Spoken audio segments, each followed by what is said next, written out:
On a crisp autumn morning at Pine Valley Stables in Montana, Lucky, a once majestic horse with a gleaming copper coat, suffers a devastating fall that leaves him paralyzed and on the brink of being put down. As despair settles over the entire stable, a surprising twist unfolds when a determined 6-year-old girl arrives. With her innocent eyes and brave heart, she poses a simple yet powerful question. Why can't we help the horse stand up, just like we help people learn to walk? Before continuing the story, tell me which city you're watching from. I want to know how far this video has come. Don't forget to like and subscribe to the channel so I can send you exciting stories like this every day. Thank you. The day started like any other at the family-owned stable in Montana. The leaves were starting to turn golden, creating a beautiful carpet on the ground. The air was crisp, carrying that special autumn smell that horse lovers know so well, a mix of hay, morning dew, and the earthiness of fall. Lucky, an 8-year-old quarter horse with a coat that shimmered like polished copper in the sunlight, was getting ready for his morning training session. Lucky wasn't just any horse. He was special. Everyone who met him said there was something different about him. Maybe it was the way he would gently rest his head on your shoulder when you were having a bad day, or how he would carefully adjust his pace when carrying younger, less experienced riders. The stable owners had bought him as a young horse, and over the years he had become more like family than just another horse in their care. That morning, the stable hand was leading Lucky to the training arena.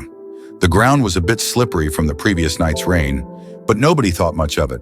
Lucky had walked this path hundreds of times before, but sometimes life has other plans.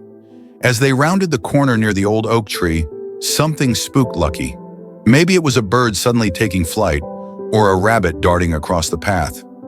Nobody saw exactly what happened next, but they all had it. The terrible sound of hooves scrambling for grip on the wet ground, followed by a heavy thud that seemed to echo across the entire stable. Lucky had slipped and fallen badly. The way he landed, it was clear right away that something was terribly wrong. He tried to get up, but his back legs wouldn't move. His eyes, usually so calm and gentle, were wide with fear. The stable hand immediately called for help, and within minutes, everyone at the stable had dropped what they were doing to rush to Lucky's side. They called the vet right away, Dr. Chen, who had been taking care of the stable's horses for over 15 years. She arrived within 30 minutes, but those 30 minutes felt like hours to everyone watching Lucky struggle to stand. The usual busy morning sounds of the stable had fallen silent, replaced by soft whispers and the occasional nervous nickering of other horses, who seemed to sense that something was wrong. Dr. Chen's examination was thorough, but her face grew more serious with each passing minute. Lucky had suffered trauma to his spinal cord. The fall had caused severe swelling, and the pressure was affecting his ability to move his back legs. She couldn't tell right away if the damage was permanent, but she knew it was serious, very serious. The next few hours were a blur of activity. They managed to carefully move Lucky to a specially padded stall using a team of people and emergency equipment. The stable owners called every equine specialist they knew, looking for someone, anyone, who might have dealt with something like this before. Lucky lay in his stall, his bright eyes following everyone who came to check on him, almost as if he was trying to understand what had happened to him. The news wasn't good. Each specialist who came to examine Lucky over the next few days said pretty much the same thing. The damage to his spinal cord was severe. A horse needs to be able to stand to survive. Their bodies aren't made to lie down for long periods. Without the ability to use his back legs, Lucky's chances were very poor. The stable became a quieter place in those days. Everyone who passed Lucky's stall would stop to talk to him, to offer him treats, to let him know he wasn't alone. The riding lessons continued in other parts of the stable, but there was a heaviness in the air. Everyone knew that without a miracle, Lucky's time was limited. What nobody knew then was that a miracle was about to walk through the stable doors. It would come in the most unexpected form. A little girl who wasn't even tall enough to reach Lucky's shoulder. But sometimes the biggest changes come from the smallest sources, and this little girl was about to prove that to everyone at Pine Valley Stables. In the days that followed Lucky's accident, various vets and specialists continued to visit, but their expressions grew more discouraged with each passing day. The stable owners were facing what seemed like an impossible situation. The costs of Lucky's care were mounting, and watching him struggle was becoming increasingly difficult. They knew they would soon have to make a decision that would break everyone's heart.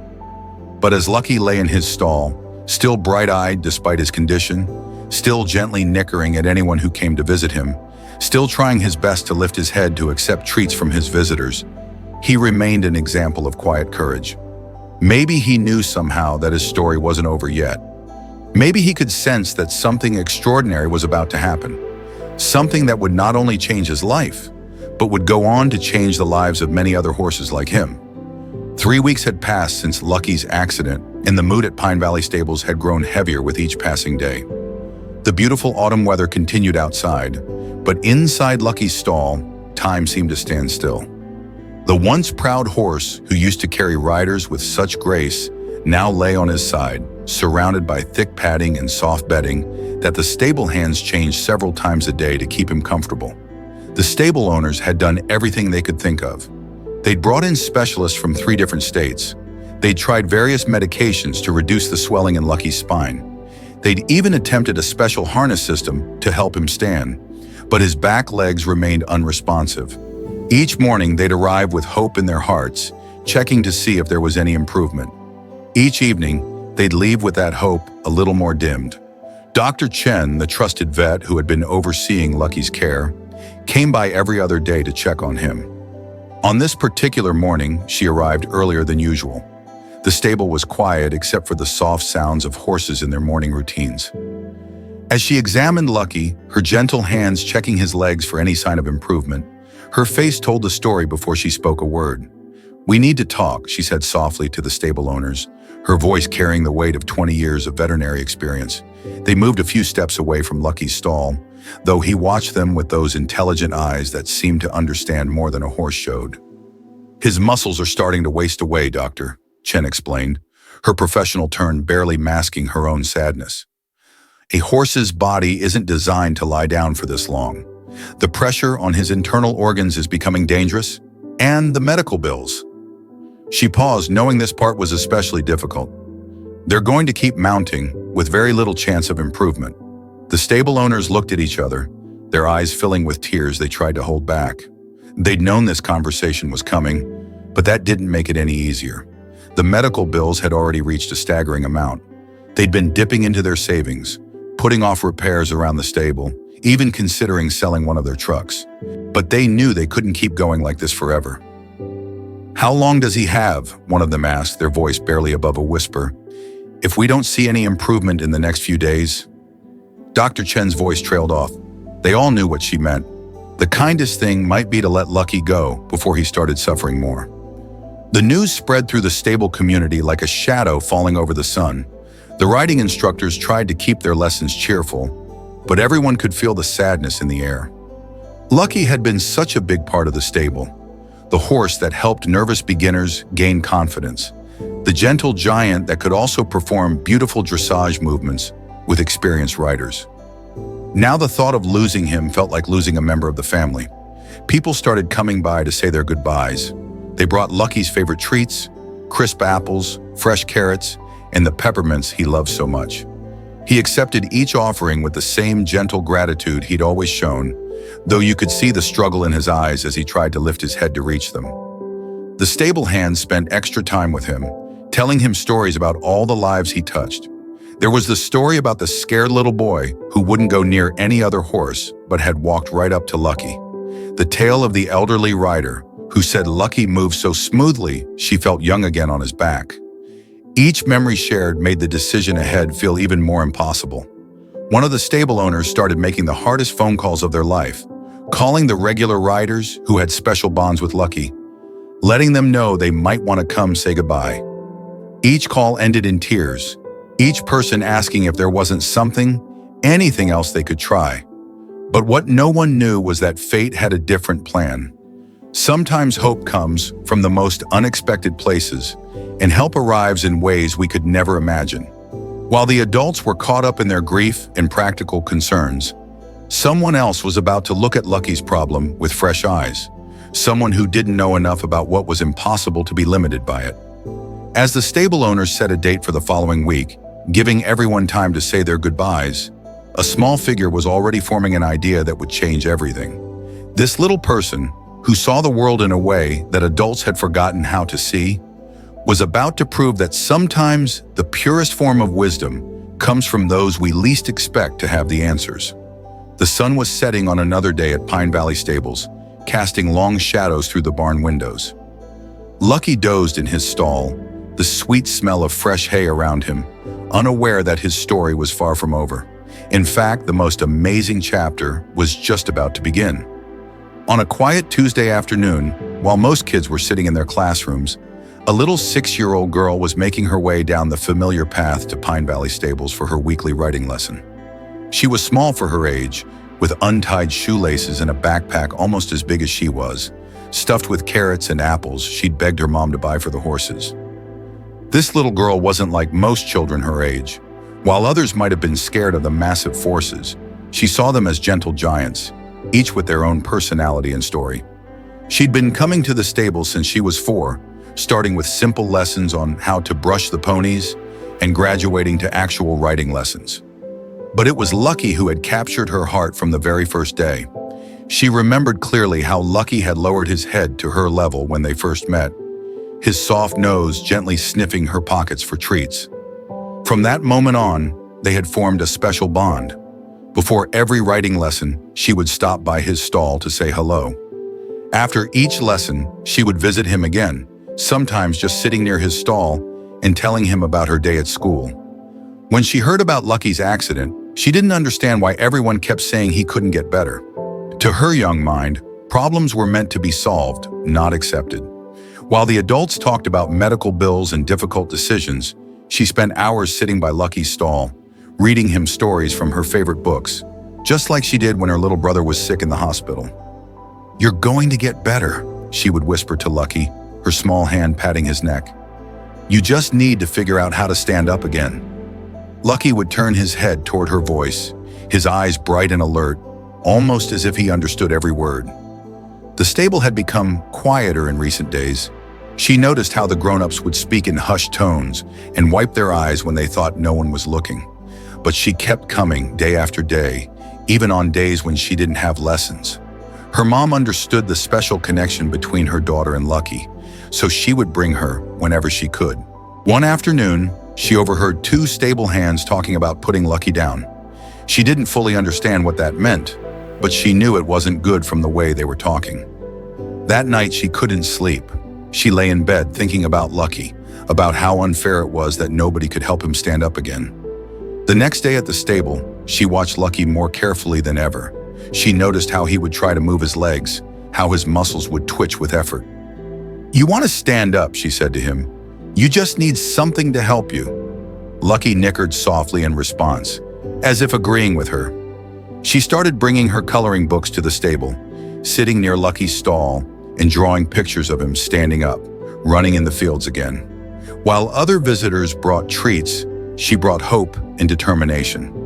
She would talk to Lucky for hours about all the things they would do once he could stand again, how they would go on walks together, how she would brush his coat until it shined. That weekend, something happened that would change everything. Her aunt, who worked as a physical therapist at the local hospital, came to pick her up from the stable. As always, the little girl insisted on showing her Aunt Lucky before they left. As they stood by his stall, her aunt started explaining how she helped people learn to walk again after accidents. The little girl listened with growing excitement as her aunt described special equipment they used to help support patients while they tried to regain strength in their legs. Her young mind started making connections that the adults, with all their medical knowledge and experience, hadn't thought of. "But why can't we do that for Lucky?" she asked suddenly, her eyes wide with the simplicity of the idea. "If people need help to stand up again, maybe horses do too." Her aunt started to explain why it wouldn't work, but stopped mid-sentence. She looked at Lucky, then at her niece's eager face, and something clicked. Maybe it wasn't so impossible after all. Maybe they had all been so focused on traditional veterinary treatments that they'd missed something obvious. That evening, the little girl savored her kitchen table, surrounded by crayons and paper, drawing picture after picture of her idea. She drew Lucky wearing something like the equipment her aunt had described, but modified for a horse. The drawings might have looked simple to anyone else, just childish sketches with wobbly lines and bright colors, but they contained the seed of something revolutionary. Little did she know that her simple question, born from a child's uncomplicated way of seeing the world, was about to spark a chain of events that would not only change Lucky's fate, but would go on to help many other horses in similar situations. Sometimes the biggest breakthroughs come from the smallest voices, and this little girl was about to prove that wisdom doesn't always come with age.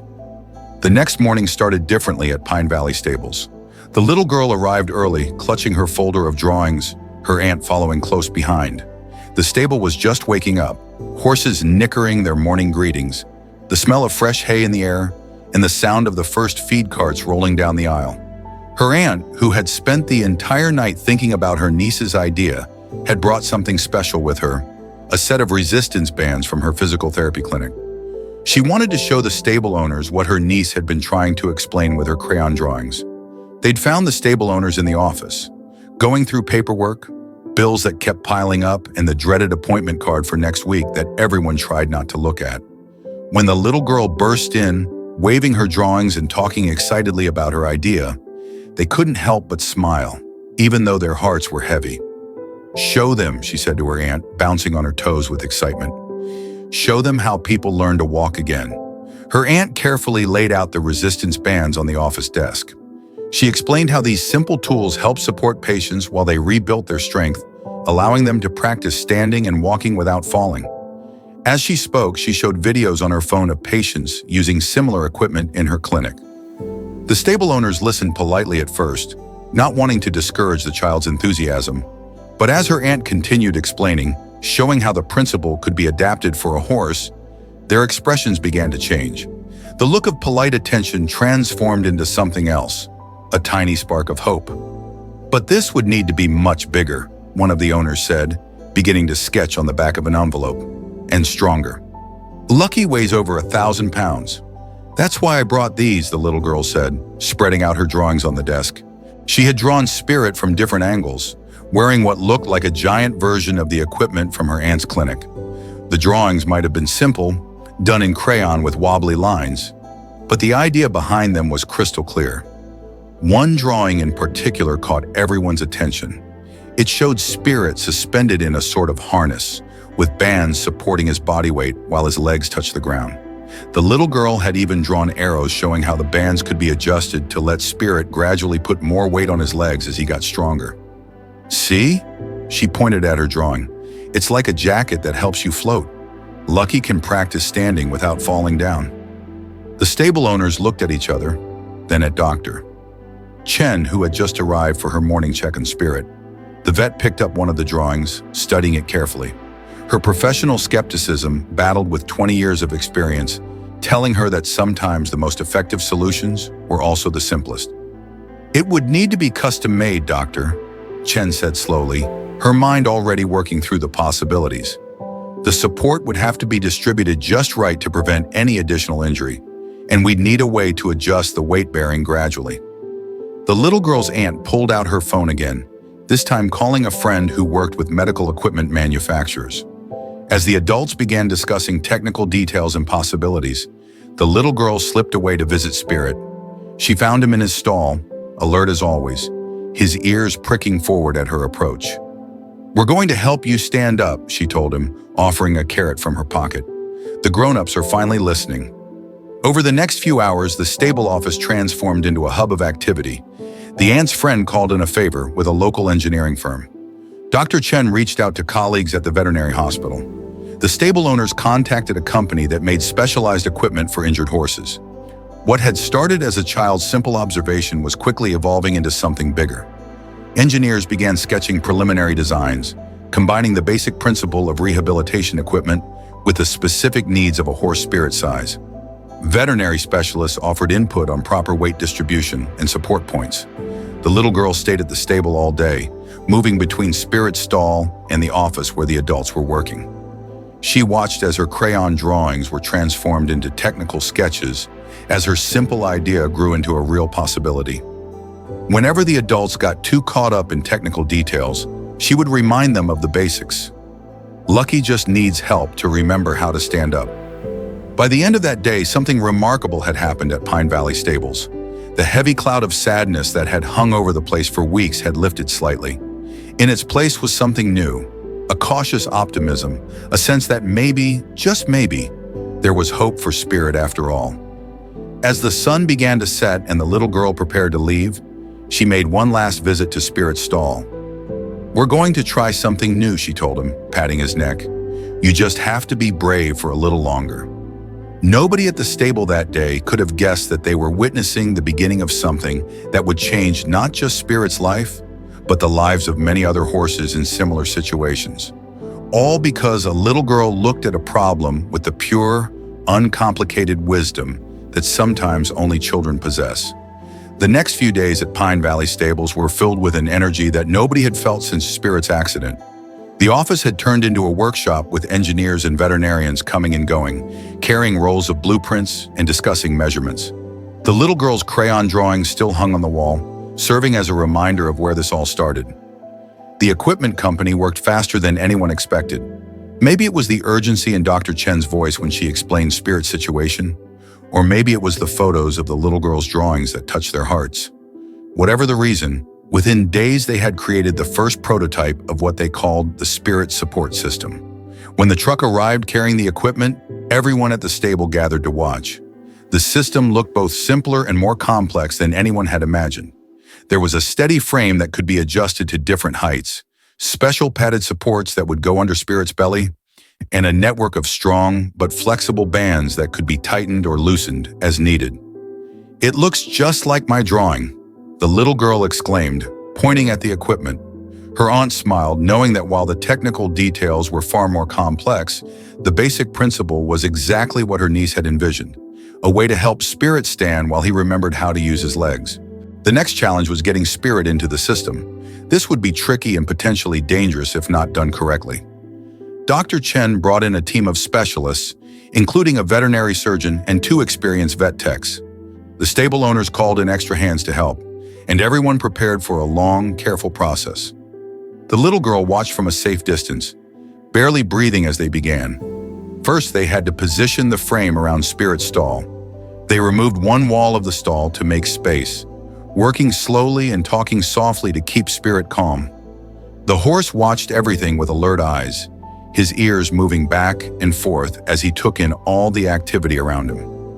Getting the support bands under Spirit was the hardest part. It took 6 people working together, using special sliding boards and lots of padding to protect his sensitive skin. Every few minutes, they would stop to let Spirit rest and adjust to the new sensations. Through it all, the little girl kept talking to him from her safe spot, her voice steady and encouraging. "You're doing so well, Spirit," she called out. "Just a little bit more, and then you can try standing up." After what seemed like hours, everything was finally in place. The moment of truth had arrived. Would this actually work? Would Spirit even try to stand? Everyone held their breath as Dr. Chen gave the signal to start gradually taking up the slack in the support bands. The little girl gripped her aunt's hand tightly as they watched. Slowly, very slowly, the bands began to lift, supporting more and more of Spirit's weight. His muscles trembled with effort as he felt the support. For a moment, nothing seemed to be happening. Then Spirit did something that brought tears to everyone's eyes. He tried to push with his front legs. The support system took most of his weight, just as it was designed to do. And for the first time in weeks, Spirit's body began to lift from the ground. It wasn't a smooth process. His back legs weren't cooperating fully yet, and he could only manage to get partially upright before tiring. But for those few precious moments, Spirit was almost standing. The support system helped him safely as he was lowered back down, preventing any strain or injury. He tried. The little girl shouted, jumping up and down. "Did you see?" He tried to stand up. Dr. Chen was quickly checking Spirit's vital signs, but she couldn't hide her own smile. "He did more than try," she said. "This is incredible. His muscles are responding. They're weak, but they're responding. And just as importantly, he wants to stand. He's fighting to stand." The stable owners hugged each other, tears streaming down their faces. 1 week ago, they had been preparing to say goodbye to Spirit. Now they were watching him take the first steps toward recovery. The equipment company representatives were taking notes and photos, already thinking about improvements they could make to the system. They had never seen anything quite like this before. A rehabilitation system for horses that combined the principles of human physical therapy with veterinary medicine. As evening approached and most people headed home, the little girl made one last visit to Spirit. He was resting now.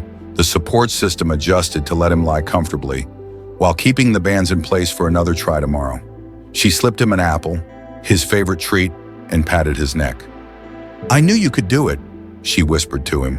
"Tomorrow we'll try again, and you'll do even better." That night, as news spread through the local horse community about what had happened at Pine Valley Stables, phones started ringing. Other stable owners and veterinarians wanted to know more about this innovative system.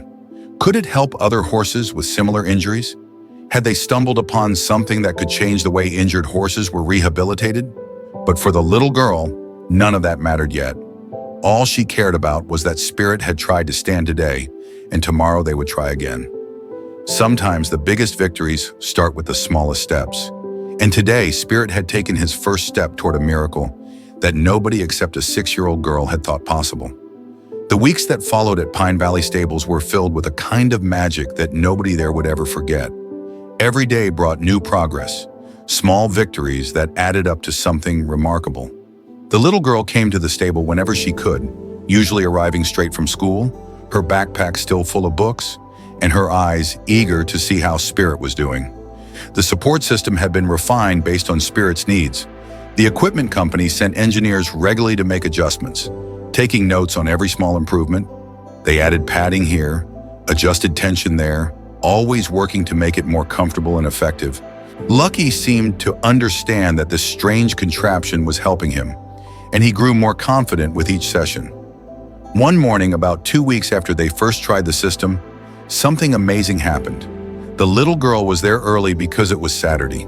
She was sitting on a hay bale near Spirit's stall, reading him a story from her favorite book, when Dr. Chen and the stable owners arrived for Spirit's morning session. As they adjusted the support bands, Spirit seemed especially alert. His ears were pricked forward, and there was an energy about him that everyone noticed. When they began to take up the slack in the support system, Spirit didn't wait for them to finish. He pushed with his front legs, and for the first time, his back legs moved too. Not just twitching, but actually pushing against the ground. "Look," the little girl shouted, dropping her book. "He's standing. He's really standing." And he was. With the support system taking some of his weight, Spirit was standing on all 4 legs. His back legs were shaking with the effort, but they were supporting him. Dr. Chen quickly checked his vital signs and muscle responses, trying to hide her own excitement behind professional calm, but even she couldn't stop smiling. "This is extraordinary," she said, watching Spirit's legs carefully. The swelling in his spine must have gone down enough to allow the nerve signals to get through, and because we kept him supported and moving, his muscles didn't completely waste away. He's actually bearing weight on his back legs. The little girl was practically dancing with joy. "Can I give him a carrot?" she asked. "He deserves a special treat." Lucky managed to stay standing for almost 5 minutes before his legs started trembling too much. The system supported him as he was gradually lowered back down, but everyone had seen it. This wasn't just a fluke. Lucky was getting stronger. News of Spirit's progress spread quickly through the horse community. Other veterinarians started visiting Pine Valley Stables to see the system in action. They'd brought videos of other injured horses, asking if something similar might help them too. The equipment company started getting calls from stables across the country. The little girl's aunt, who had helped translate her niece's idea into reality, began working with the company to develop guidelines for using the system with other horses. They called it the Child's Hope System in honor of the little girl who had first imagined it possible. Each day brought new progress. Lucky began standing for longer periods. His back legs grew stronger. The support bands could be loosened little by little as he took more of his own weight. The stable hands noticed that his eyes had that old spark back, the one they thought they'd never see again. The little girl kept coming every day, and Lucky seemed to try hardest when she was there. She would stand where he could see her, talking to him constantly, telling him how brave he was and how proud everyone was of him. Sometimes she would bring her schoolwork and sit near his stall, sharing stories about her day, while he rested between therapy sessions. One particularly memorable afternoon, Lucky did something that made everyone cry happy tears. As he was standing in the support system, he took a small step forward, then another. They weren't strong steps, and the system was still supporting much of his weight, but they were steps nonetheless. The little girl clapped and cheered, and Lucky's ears pricked forward at the sound, almost as if he was proud of himself too. Dr. Chen documented everything meticulously. She took videos and measurements, tracking every small improvement. Other veterinarians began sending their own data from using the system with other horses. A pattern emerged.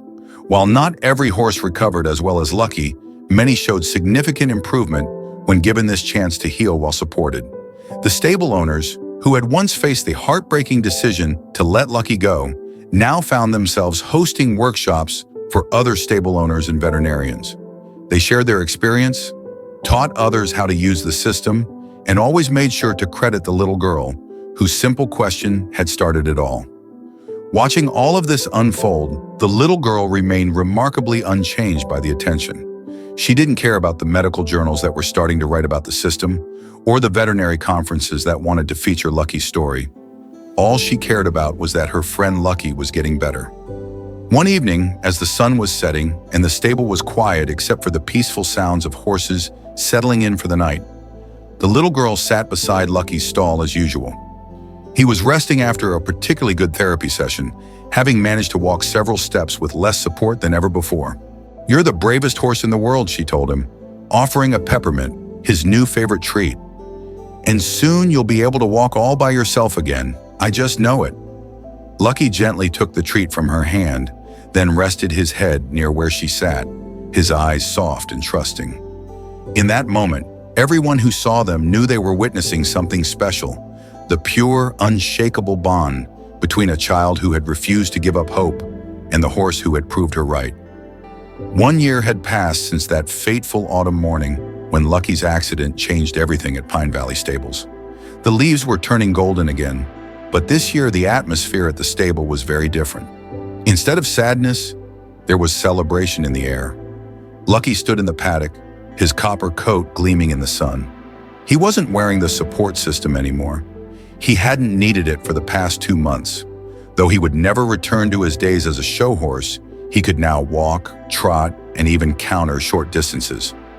More importantly, he was happy and healthy, with a new purpose that nobody could have predicted. The little girl, now 7 years old, sat on a fence watching Lucky in the paddock.